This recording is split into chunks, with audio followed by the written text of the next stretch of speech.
चलिए नमस्कार आप सभी को आपके ही अपने प्यारे से YouTube चैनल VR एजुकेशन के ऊपर में आप सबों का बहुत बहुत स्वागत है। और यदि आप क्लास 12th में हिस्ट्री पेपर की तैयारी कर रहे हैं तो एकदम शानदार क्लास ये आपका होने वाला है। टॉप 10 क्वेश्चन मतलब एक छोटे से वीडियो क्लास में हिस्ट्री के तीनों बुक से मिला करके भाग 1, भाग 2 और भाग 3 तीनों एनसीईआरटी के बुक से मिला करके 10 ऐसे इंपॉर्टेंट क्वेश्चन उठाए गए हैं जो बार बार बोर्ड परीक्षा में पूछे जाते हैं। मतलब ये वीवीआई जो प्रश्न है वही है।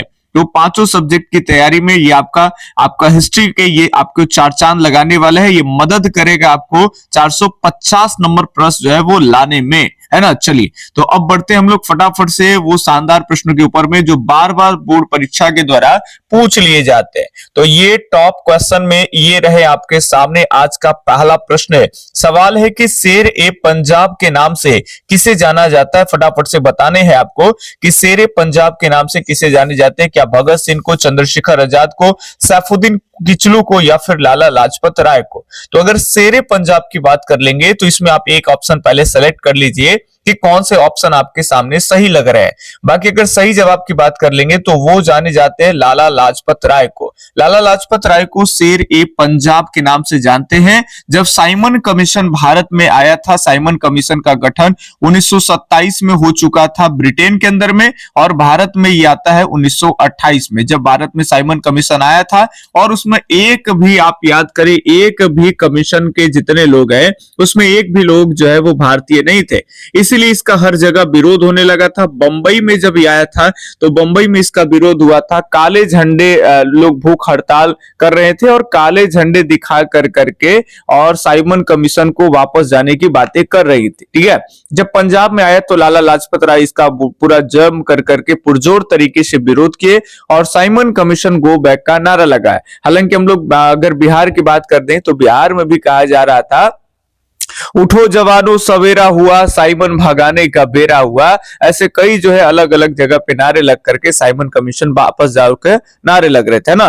पंजाब में साइमन कमीशन गो बैक के नारे लगाने वाले लाला लाजपत राय ही थे, जिन्हें पंजाब की शेर कहा जाता है।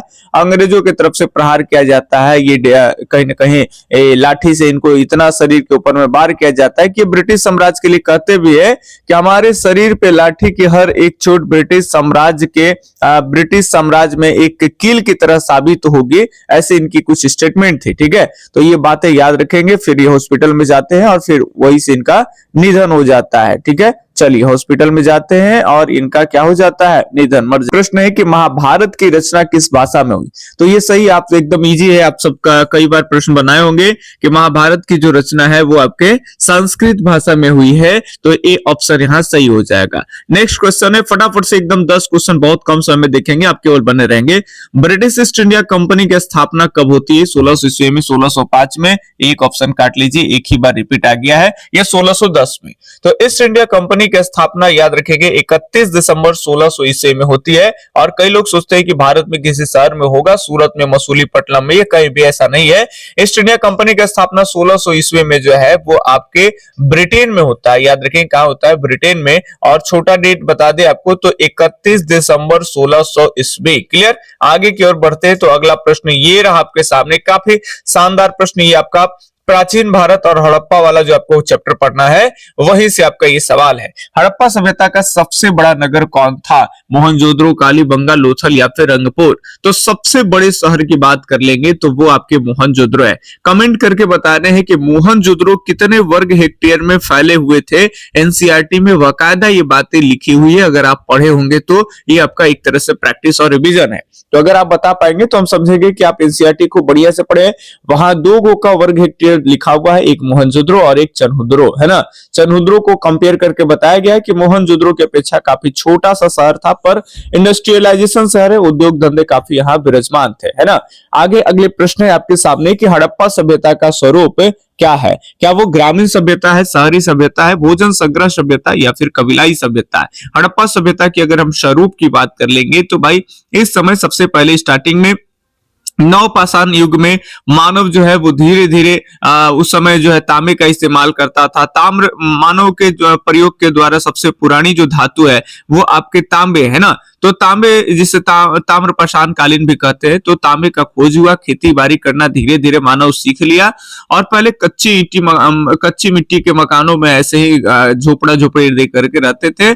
धीरे धीरे ये लोग सिविलाइजेशन के ऊपर में डेवलप होने लगे और आगे चल करके ये अपनी शहरी सभ्यता विकसित की, जिस सभ्यता को हम लोग हड़प्पा की सभ्यता के रूप में जानते हैं, ना। तो ये सिविलाइजेशन मुख्य रूप से, चूंकि आरंभिक हड़प्पा की बात कर लेंगे तो 3200 ईसा पूर्व से हड़प्पा वाले की शुरुआत हो रही थी, लेकिन उस समय इनकी कच्ची मिट्टी वगैरह यही सब थी, ठीक है।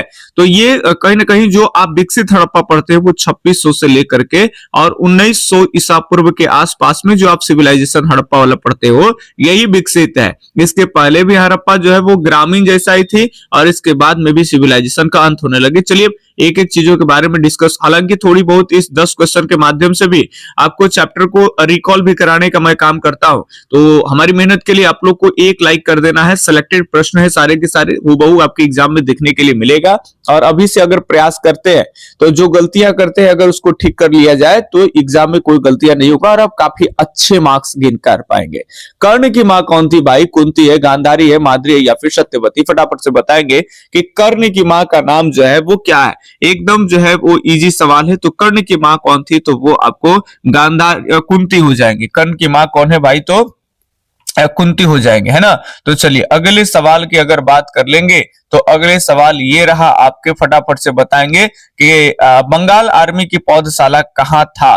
फटाफट से बताने, बंगाल आर्मी की पौधशाला कहाँ है? हैदराबाद में, अवध में, झांसी में या फिर कानपुर में? एक बात और छोटी सी जानकारी दे देंगे, नीचे आपको वीडियो में कई बार नंबर आपको दिख रहा होगा, है ना।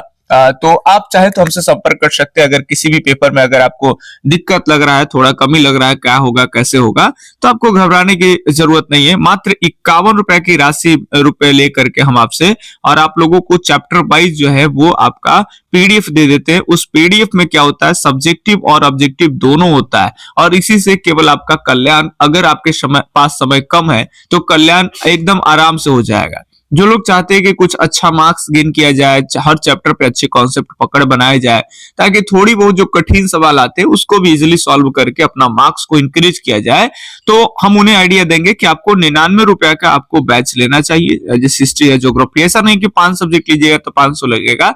2 या 2 से अधिक सब्जेक्ट अगर मैच कर जाता है तो आपको केवल और केवल 199 रुपया में ही आपको 2-3 सब्जेक्ट का क्लास और पीडीएफ नोट्स वगैरह सारा कुछ आपको मिल जाएगा। इसके बाद कहीं से भी आपको कहीं 1000-2000 देने की जरूरत नहीं पड़ेगी। उन सबसे ज्यादा आपको कॉन्सेप्ट भी क्लियर हो जाएगा, चीजें समझ में आएगी, है ना। वापस से अपने टॉपिक पे आते हैं, बंगाल आर्मी। अच्छा, एक बार जिनको नंबर में प्रॉब्लम है एक बार लिख दे रहे हैं, लिखिए मेरा नंबर 8825 और 376551, ठीक है। इसी नंबर पे आपको कॉल या व्हाट्सएप करके संपर्क कर लेना है। ज्यादातर आप जो है वो सुबह में 6 बजे से पहले 6 या 7 बजे के आसपास में कर सकते हैं और इसके बाद जो है आप संध्या टाइम में कॉल करेंगे 3 बजे के बाद, 2:30-3 बजे के बाद कभी भी आप व्हाट्सएप पे या इनकमिंग कॉल करेंगे, आपको सारी की सारी जानकारी दे दी जाएगी, ठीक है। चलिए, बंगाल आर्मी की पौधशाला कहते हैं अवध को, क्योंकि उस समय मान के चलिए बंगाल है और ये उत्तर प्रदेश में एक रियासत है अवध। बंगाल में जितने भी अंग्रेजों की फोर्स होती थी, मिलिट्री होती थी, उन सारे सैनिकों में जो भारतीय सैनिक बहाल होकर के आते थे, वो ज्यादातर सैनिक जो है वो उत्तर प्रदेश के अवध रियासत से आते थे। इसीलिए अवध को ही याद रखेंगे, बंगाल आर्मी की पौधशाला कहते हैं। तो बी ऑप्शन क्लियर। बस 3 क्वेश्चन है, कहीं जाने की जरूरत नहीं, फटाफट से आपके एकदम सब चुनिंदा प्रश्न आपको कराई जा रही है ना।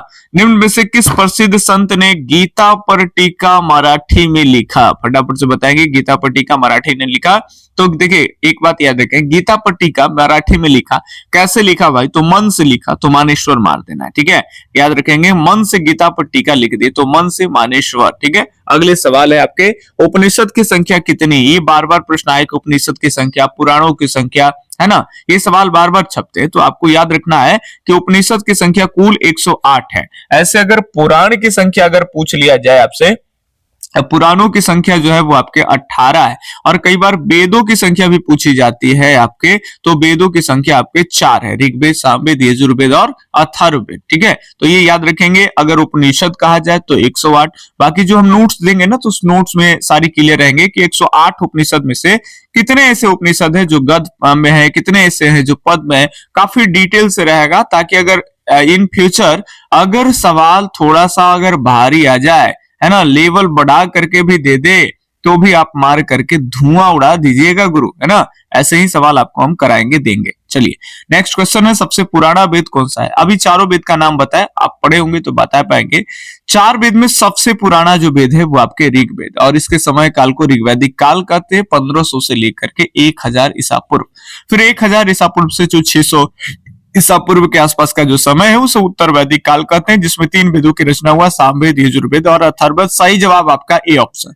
तो ये आपको टॉप 10 क्वेश्चन कराए जो एग्जाम में बार बार रिपीट होते हैं, पूछे जाते हैं। सीरीज कैसा लगा? आप लोग लाइक नहीं करते, यही आप लोगों से एक शिकायत है, तो प्लीज आप लोग अपना जो है एक लाइक जो है आप दे दें। और कैसा लग रहा है सीरीज, क्या आप कुछ कहना चाहते हैं तो आप कमेंट बॉक्स खुला आपका इंतजार कर रहा है।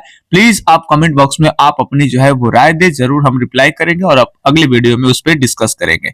1-2 दिन बीच करके सुबह के 6 बजे जो है वो आपको टॉप 10 का क्वेश्चन जो है यही भी आर एजुकेशन के इस चैनल पे मिल जाएगा। तो तमाम हिस्ट्री है, ज्योग्राफी, पॉलिटी सबके जो है वो आते रहेंगे, तो आप आराम से देख करके अपने जो तैयारी है उसको दुरुस्त कर सकते हैं। चलिए हमें दीजिए अब इजाजत, तब तक के लिए धन्यवाद। जय हिंद, अल्लाह हाफिज, आपका दिन शुभ हो, राधे राधे।